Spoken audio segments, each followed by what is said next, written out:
Trichloro halo alkane के अंदर जो टॉपिक पढ़ा था वो क्लोरोफॉर्म। अगला जो टॉपिक है मैंने पिछले टॉपिक में भी आपको इसी में बताया था कि भाई आयोडोफॉर्म। तो आयोडोफॉर्म को बनाने की विधि के अंदर मैंने आपको बताया था कि यदि आप लोग क्लोरोफॉर्म उसकी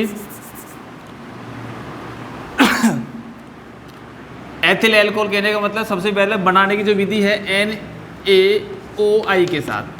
और अपन ने देखो पिछली वीडियो में ये देखा था क्लोरोफॉर्म के साथ जो Cl था तो उसका नाम था सोडियम हाइपोक्लोराइड, अब इसका नाम है सोडियम हाइपो आयोडाइड। अब सबसे पहली बात है कि सोडियम हाइपो आयोडाइड के साथ आप लोग किस प्रकार से क्रिया कराओगे, मतलब किस प्रकार से आप लोग बनाओगे। तो आयोडोफॉर्म बनाने की विधि में सबसे पहले आप लोग बेटा NaOH लोगे और NaOH की क्रिया आप लोग I2 के साथ कराओगे।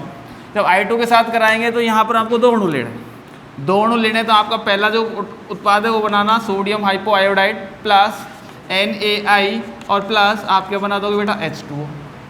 बन गया। अब ये सोडियम हाइपो आयोडाइड है तो अपन जानते हैं कि बेटा हेलोफॉर्म अभिक्रिया एल्डिहाइड भी दे सकते हैं, एल्कोहल भी दे सकते हैं, इसके अंदर एथिल एल्कोहल और कीटोन भी दे सकता है। तो अपन क्या लेंगे, पहला स्टेप तो ये, सेकंड स्टेप में अपन ने क्या ले लिया, एथिल एल्कोहल ले लिया CH3CH2OH। आप क्या करेगा NaOI लिया तो फर्स्ट स्टेप होता है बेटा किसका, ऑक्सीडेशन का। पहले ऑक्सीकरण करवाना है।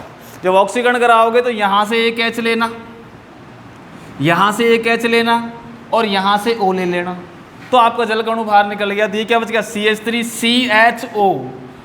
तो यहाँ आपको उत्पाद बना CH3CHO प्लस क्या बाहर निकला H2O प्लस NaI। कोई दिक्कत। तो ये है ऑक्सीडेशन वाला स्टेप। फिर तीसरे स्टेप के अंदर क्या करोगे, आप लोगों का जो बना हुआ एल्डिहाइड है CH3CHO अभिक्रिया किसके साथ करेगा, NaOI के साथ। दो बेटा छोड़ो, यहाँ I जैसे अपन ने वहाँ बनाया था क्लोरल, यहाँ 3 I जोड़ के बनाएंगे आयोडल। तो अपन ने 3 अणु ले लिए किसके, 3 NaI के। अब क्या करना है, 3 I को तो यहाँ दे दो, 3 I का कर दिया यहाँ दे दिया और यहाँ से 3 CH को यहाँ दे दो। जब 3H यहाँ गया तो NaOH बाहर निकाल दो, 3 I यहाँ जोड़ा तो Ci3CHO हो गया। तो आपका क्या बना Ci3CHO प्लस 3 NaOH। तो आपका बना बेटा आयोडल। इसका नाम है बेटा क्या, आयोडल। वहाँ Cl लगाया तो क्या बनाया था अपन ने बेटा, क्लोरल बनाया था। अब बना हुआ जो आयोडल है किसके साथ क्रिया करेगा बेटा, NaOH के साथ। तो आप लोग क्रिया करा सकते हैं बेटा CH3CHO प्लस NaOH। तो मैंने बताया अपना जो कार्यक्रम है उसको ले लो। लेने का मतलब है कि यहाँ से तो H लो और यहाँ से ये समूह लो।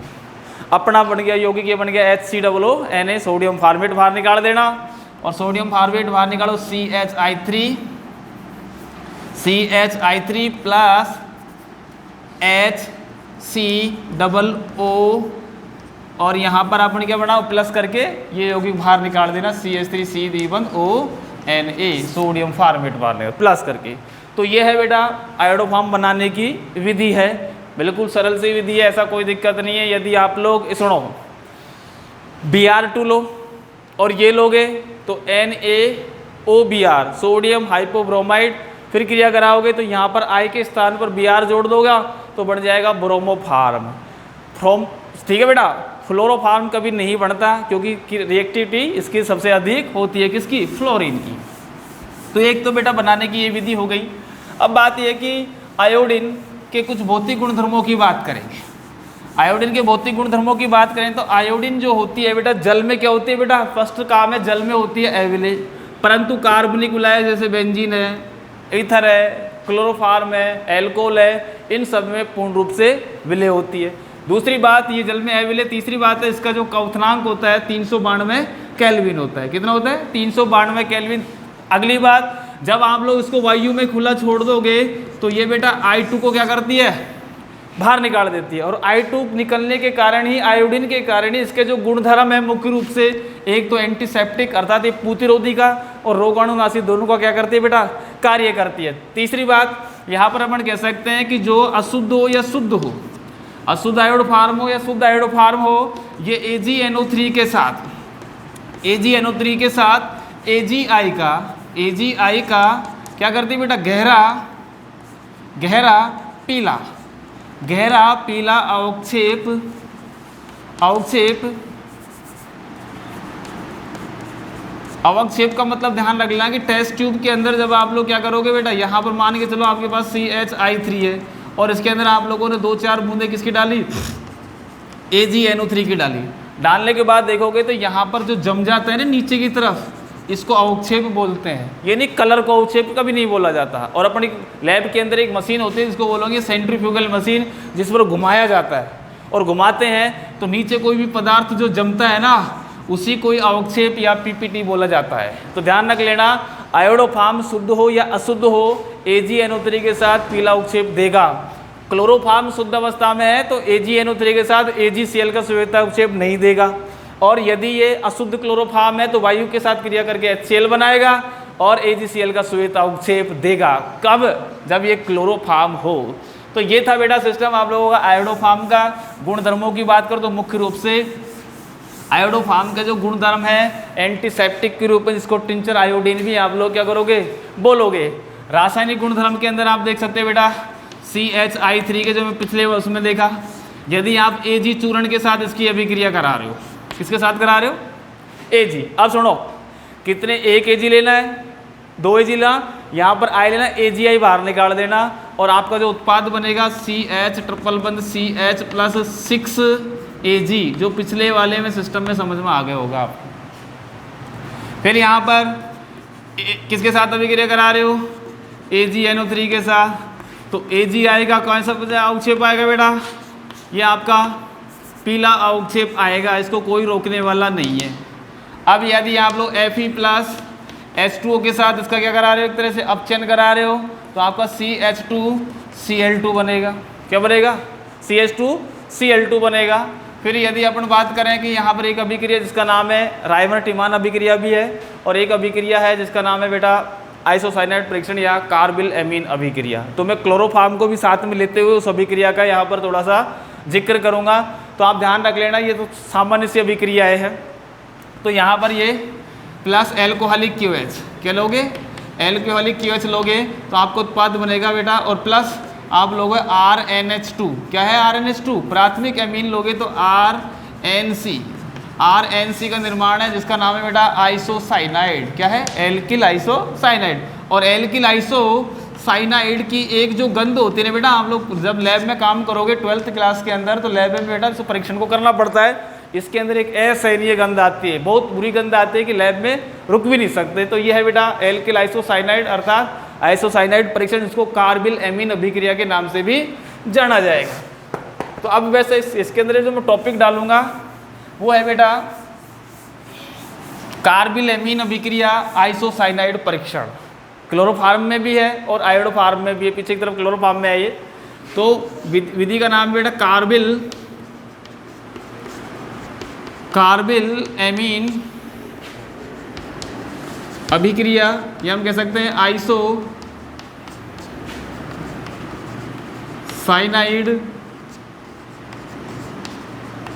परीक्षण।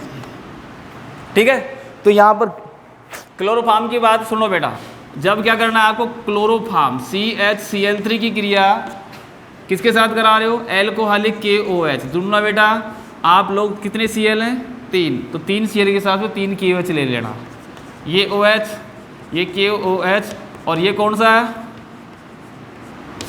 एल्कोहलिक KOH है, प्लस प्राथमिक अमीन ले लेना। प्राथमिक अमीन के अंदर आप लोग लोगे RNH2, या एरोमेटिक अमीन ले सकते हो या एलिफेटिक ले, ये आपने एलिफेटिक ले, प्राथमिक ही लेना है। अब सुनो बेटा, यहाँ से 3 Cl लो और अपन ने क्या कर दिया इसको गरम, और यहाँ से 3 K ले लेना, क्या बाहर निकल गया 3 KCl। ठीक है, अब क्या करना है, यहाँ से बेटा H लो, हो गया, और यहाँ से आप देख सकते हो एक H ये रहा, दूसरा, तीसरा, चौथा, 5वां, छठा, और 3 O।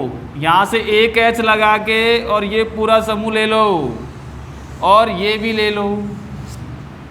क्या बच रहा है, एक R बच रहा है, एक N बच रहा है, एक C बच रहा है, यही बच रहा है। तो ये बच रहा है, तो कंडीशन R N उपसय संयोजक बंध लगा के C प्लस कितने H2O, 1 2 3 4 2 6, 3H2O प्लस 3 KCl। तो ये है अभिक्रिया कहलाएगी, इसका नाम है एल्किल आइसोसाइनाइड।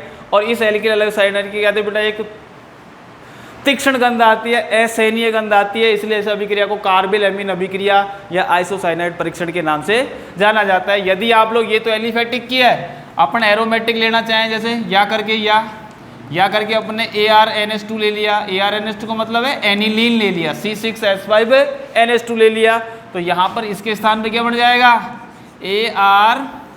ArN उपसेचक बंद लगा के C, मतलब फेनिल आइसोसाइनाइड बन जाएगा। तो इसके अंदर भी क्या होते हैं बेटा ऐसे, बात ध्यान रखना, ये केवल और केवल प्राथमिक एमीन ही परीक्षण देते हैं, द्वितीयक एमीन इसका परीक्षण नहीं देते इस अभिक्रिया का। अब सुनो, ये आप लोग अभिक्रिया आयोडोफार्म लोगे तो भी हो सकती है। इसमें क्या लिया आपने, या CH3 बोलो, यहाँ पर KCl के स्थान पर क्या, या 3Ki बाहर निकाल देना। बाकी कार्यक्रम यो कहीं है, बाकी सिस्टम यो कहीं, तो मतलब क्लोरोफार्म भी ये परीक्षण देगा, आयोडोफार्म भी देगा।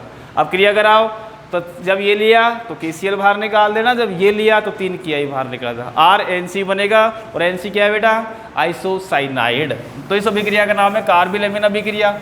अब बात है कि इसके अंदर कई बार बच्चों से पूछा जाता है कंपटीशन में कि इस अभिक्रिया का जो मध्यवर्ती होता है वो कौन होता है। एक आपको बताए थे 11th में, कार्बोकेटाइन बताए, कार्बेनाइन बताए, मुक्त मूलक बताए, नाइट्रीन बताया और डाइक्लोरोकार्बिन बताया, ये बताया। तो यहाँ पर जो मध्यवर्ती होता है वो डाइक्लोरोकार्बिन होता है। अब कैसे, तो आप सबसे पहले इसकी क्रियाविधि से, बिल्कुल मैं इसको क्रियाविधि में बता देता हूँ। क्रियाविधि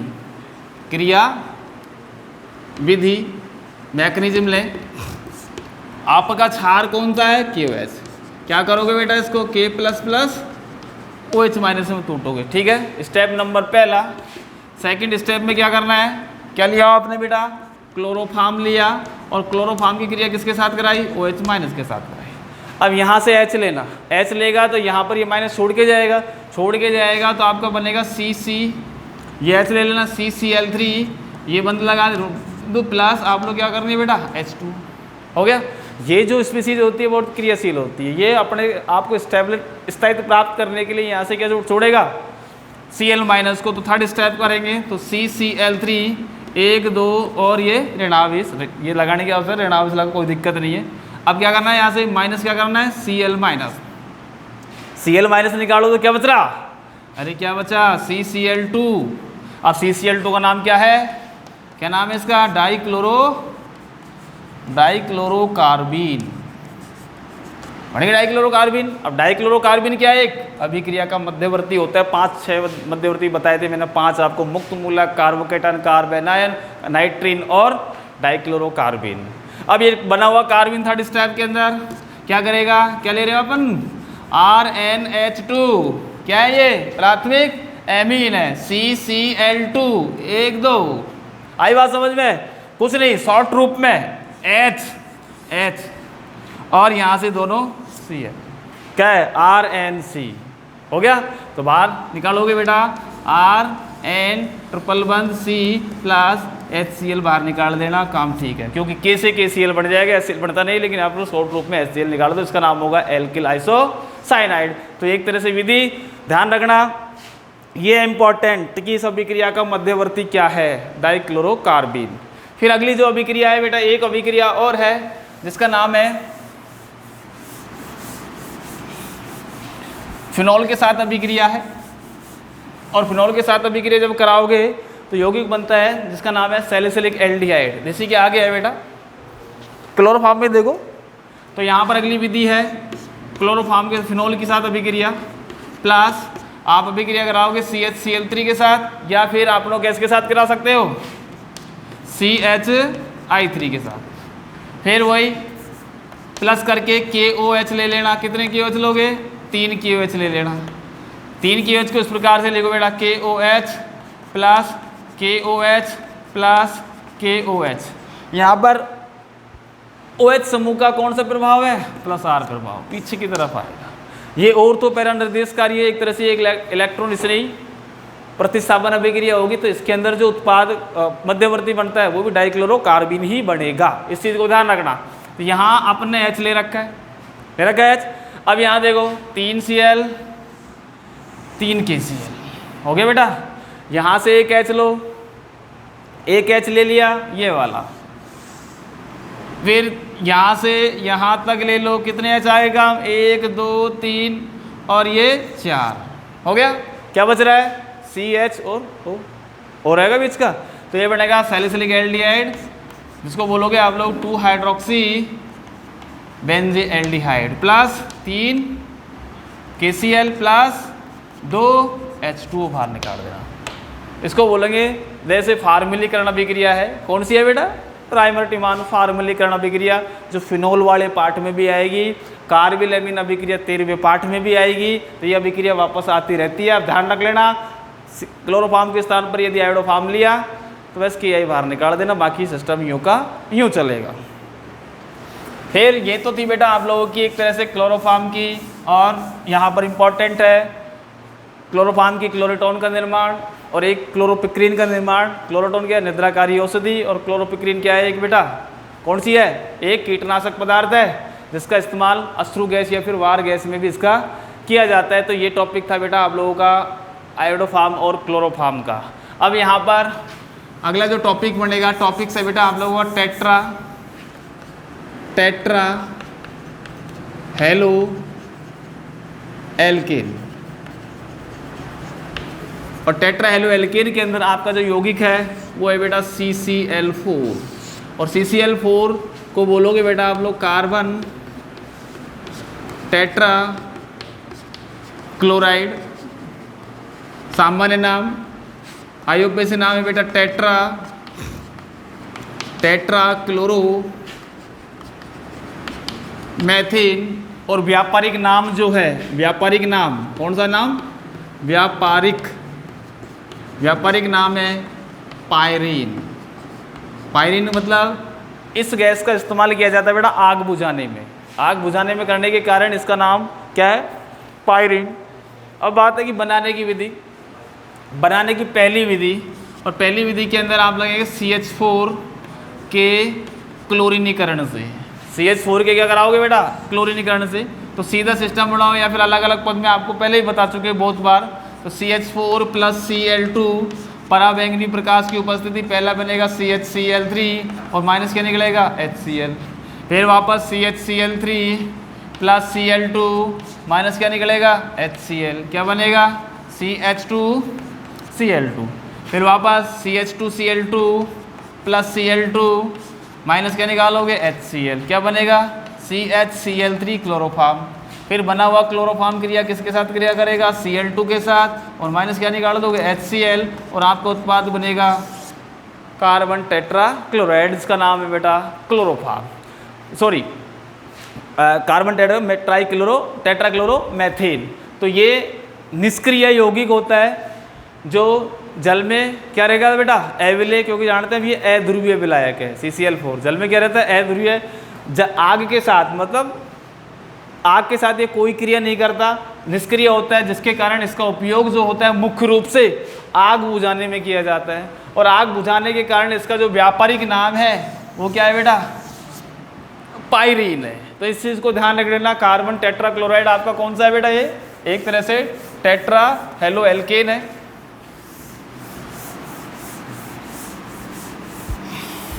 ठीक है बेटा।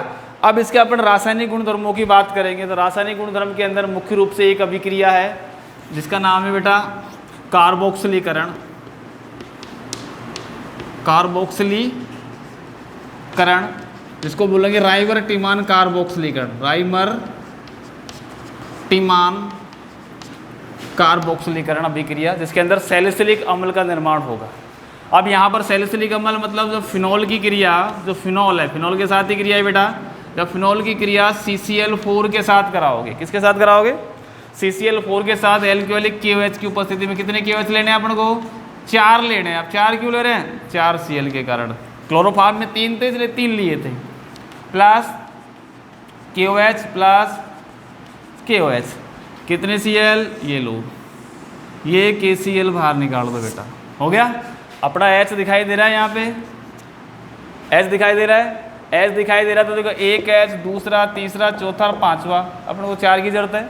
तो यहाँ से ले लेना आप H, कोई दिक्कत नहीं। ये यहाँ से 1 2 3 4 और ये मामला। अब क्या बच रहा है, एक C O और H यहाँ से जुड़ी है, तो आपका यौगिक बनेगा सैलिसिलिक अम्ल। और सैलिसिलिक अम्ल का सूत्र क्या हो जाएगा बेटा, OH को छेड़ना नहीं है, ये CH प्लस 4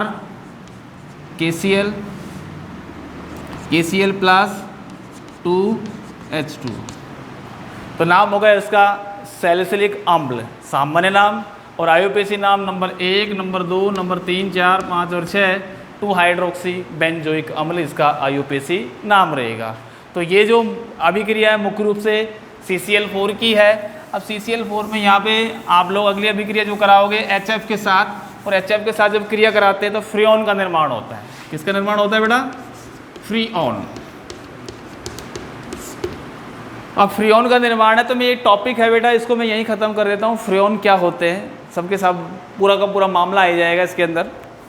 जब आप लोग, सबसे पहली बात है कि फ्रीऑन क्या होता है, CFC का मतलब कार्बन के क्लोरोफ्लोरो जो व्युत्पन्न है, कार्बन के क्लोरोफ्लोरो व्युत्पन्न क्या कहलाते हैं, फ्रीऑन कहलाते हैं। ये बेटा अविषाक्त होते हैं और निष्क्रिय होते हैं, और इनका जो क्वथनांक होता है माइनस में होता है। माइनस में होने के कारण इनका जो इस्तेमाल है मुख्य रूप से रेफ्रिजरेटर के रूप में किया जाता है। जितने भी प्रशीतक है, जब आप लोग डीप वाला हो या घरों में जो रेफ्रिजरेटर का इस्तेमाल करते हो, उन सब में इस्तेमाल किया जाता है बेटा फ्रीऑन का। और फ्रीऑन के अंदर बेटा अपनी जो फ्रीज होती है उसके पीछे की तरफ एक कुंडली होती है, और फ्रीजर के अंदर भी छोटी छोटी सी कुंडलियाँ होती है, और उस कुंडलियों में क्या होता है, फ्रीऑन जो गैस है वो बेटा दौड़ती रहती है, लगातार दौड़ती रहती है, और पीछे की तरफ एक गोल गोल सा जो कंप्रेसर बोलते हैं, और कंप्रेसर क्या करता है, उस गैस को दबाव करता है।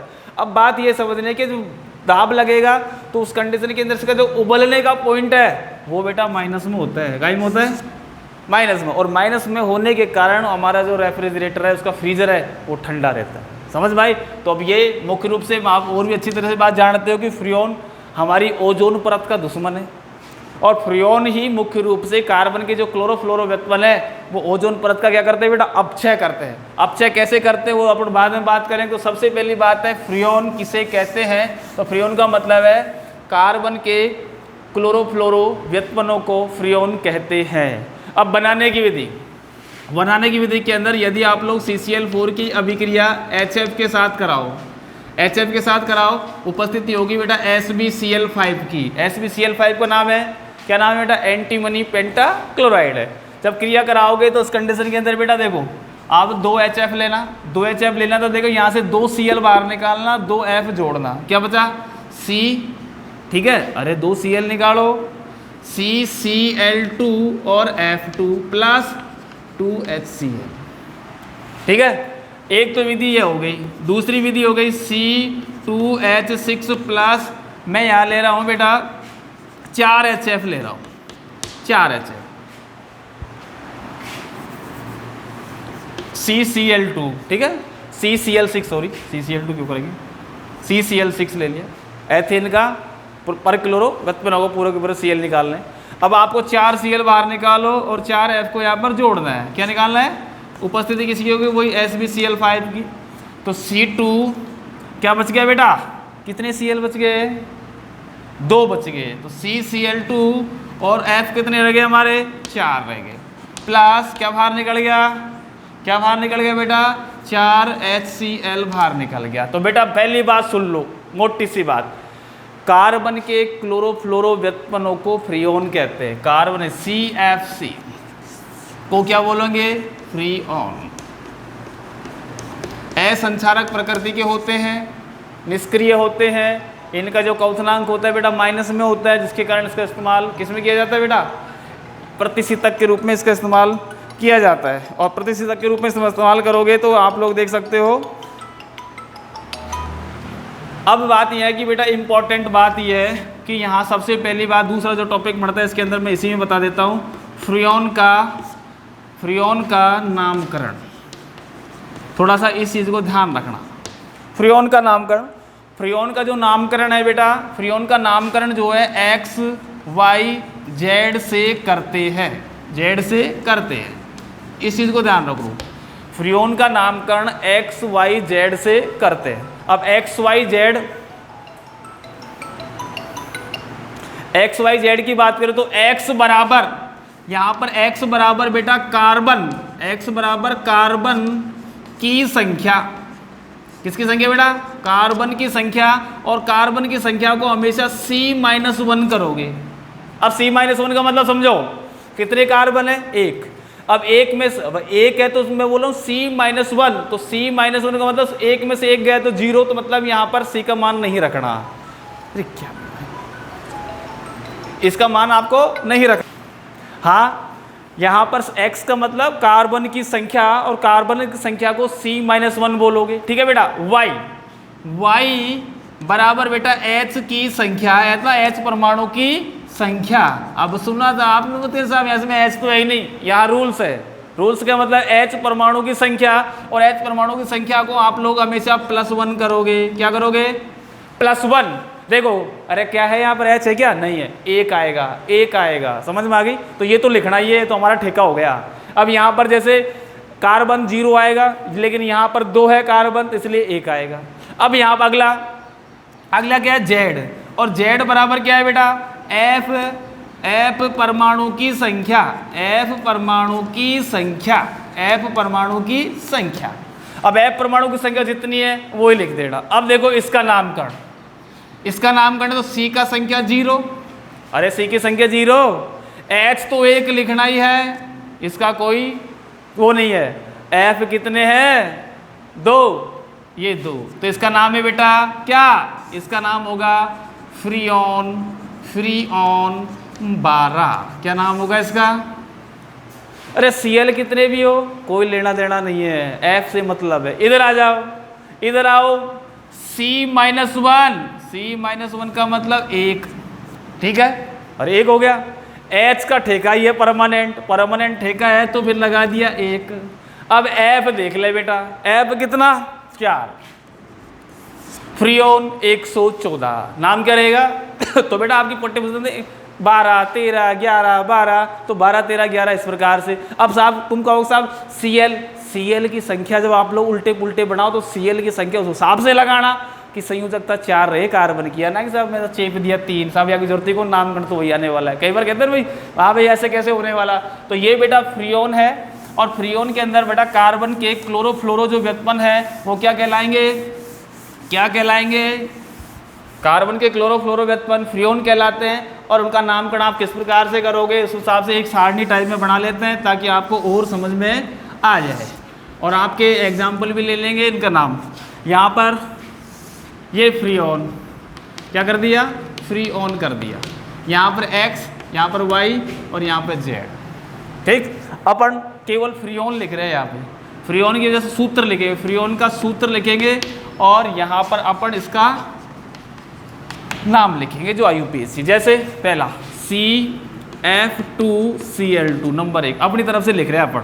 CF3Cl, C2F2Cl6 हो गया।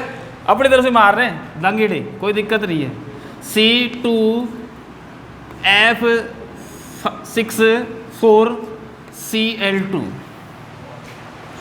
4 2 6, हाँ 4 आएगा, 4। ठीक है बेटा, 8 हो गए, देख लेना। 2 कार्बन से 8 सही तो होनी चाहिए क्या? C2F2Cl6 सही तो हो गया। 6 2 8, 2 कार्बन के हिसाब से 4 मैं बेटी क्या? नहीं, अरे मैं क्या कह रहा हूँ, कार्बन तो अपना है ही, कार्बन के हिसाब से इनकी वैलेंसी को आप लोग डिसाइड करोगे। हो गया, पूरे टाइम हो गया।